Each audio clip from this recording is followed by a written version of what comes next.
May 21, 1946, Los Alamos Laboratory, New Mexico, 15:20 hours. The room was quiet, save for the rhythmic clicking of a Geiger counter. In the center of the secret laboratory stood a metal table.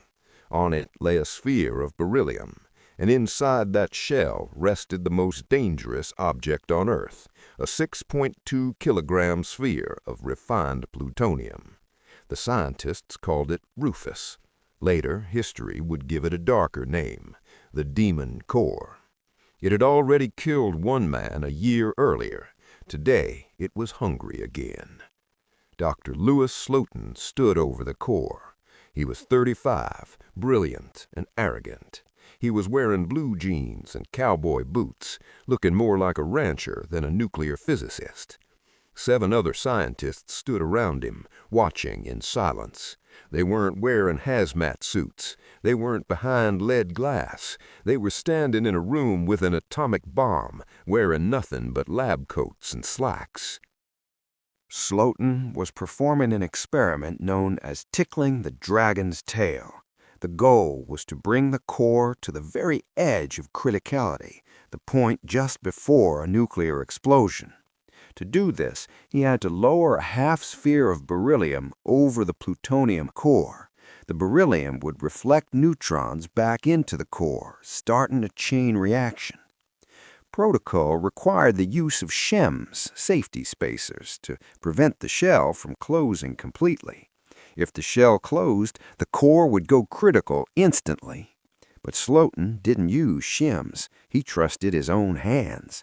He held the top shell with his left hand, and in his right hand he held a simple flathead screwdriver. He used the blade of the screwdriver to keep the gap open. It was madness.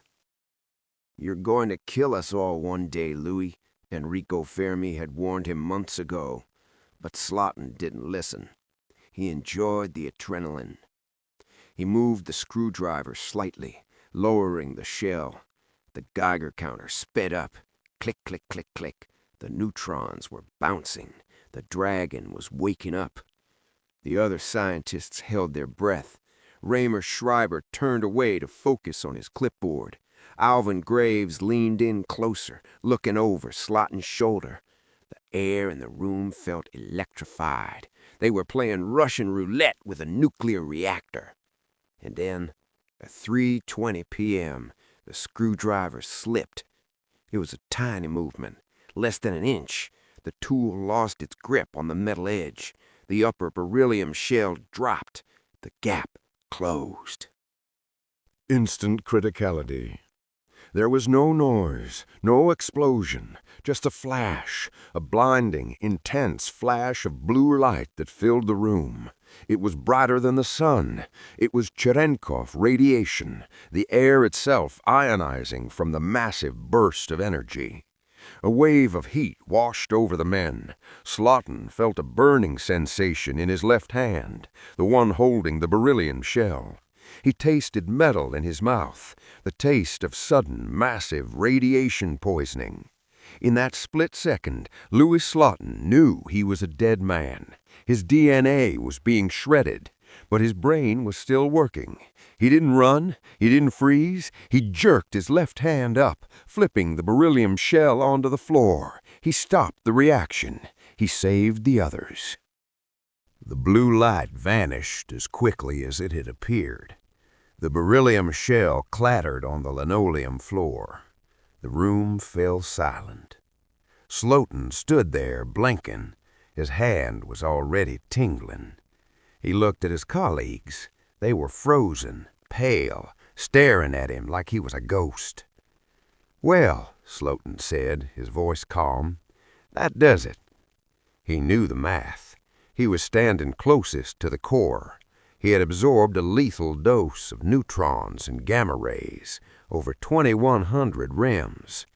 Graves, standing behind him, had taken a heavy dose too. "Nobody move," Slotin ordered.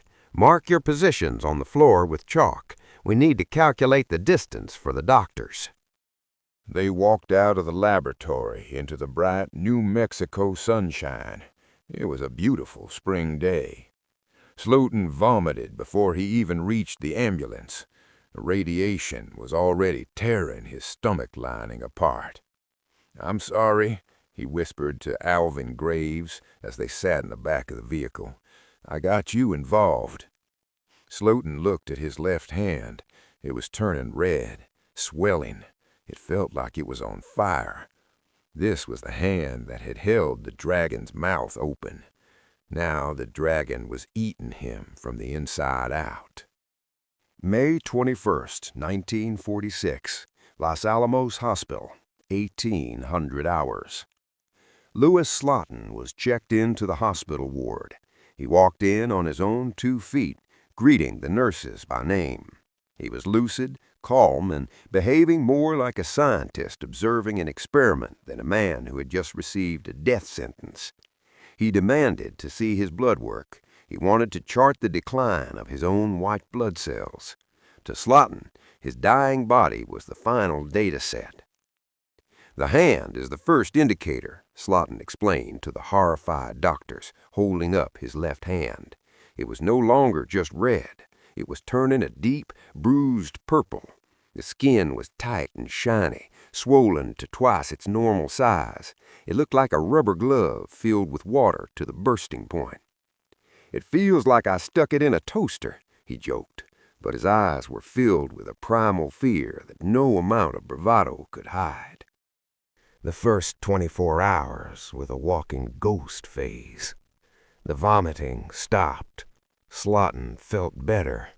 He sat up in bed, made phone calls, and even dictated a telegram to his parents in Winnipeg. He didn't tell them he was dying. He just said there had been an accident. But the doctors knew the truth. Inside his bone marrow, the radiation was slaughtering his stem cells. He was rotting from the inside out. On day 3, the illusion of health vanished. The skin on his left hand began to blister. Huge, fluid-filled bullae appeared, covering his palm and fingers. The pain was excruciating. They packed his hand in ice, but the heat came from the nuclear decay within the tissue. His thumb turned black. Gangrene was setting in, but they couldn't amputate because his blood would never clot. By day 5, Louis Slotin was unrecognizable. His face had swollen so much his eyes were shut. His skin had turned a deep mahogany red, a nuclear tan caused by the capillaries bursting under the skin. His internal organs were failing one by one. The lining of his intestines dissolved, causing massive internal bleeding. He was drowning in his own fluids. His parents arrived from Canada. When his father walked into the room, he didn't recognize the monster in the bed. "Louis," his father whispered. Slotin tried to speak, but his tongue was swollen. He managed to squeeze his father's hand with his good right hand. He was fully conscious. He felt every second of his disintegration. Morphine barely touched the pain. Day 9, May 30, 1946. The end came not with a bang, but with a whimper. Slotin slipped into a coma. His body had simply run out of cells to keep itself alive. At 11 a.m., his heart stopped. The doctors noted the time. They covered his face. The autopsy was a horror show. His insides were described as soup. The radiation had broken the chemical bonds that held his tissues together. He was placed in a lead-lined coffin, sealed tight, and shipped back to Winnipeg. A military released a statement calling him a hero who saved his colleagues. But in the labs of Los Alamos, the whisper was different. They didn't call him a hero. They called him a warning. And what of the core, the demon core? It sat on the table, cool and innocent, a sphere of metal that had killed 2 men in 2 years. The scientists didn't destroy it. They didn't bury it. They used it. 5 weeks after Slotin died, the Demon Core was melted down. It was recast into a new weapon. It was placed inside an atomic bomb named Gilda. On July 1, 1946, it was dropped over the Bikini Atoll in Operation Crossroads. The Demon Core finally got what it wanted. It exploded with the force of 23,000 tons of TNT, vaporizing an entire fleet of test ships and poisoning the ocean for decades. Louis Slotin was just the first victim. The core went on to kill millions of fish, birds, and the very ecosystem of the Pacific. This is Declassified. Before it's too late, respect the dragon, or it will burn you.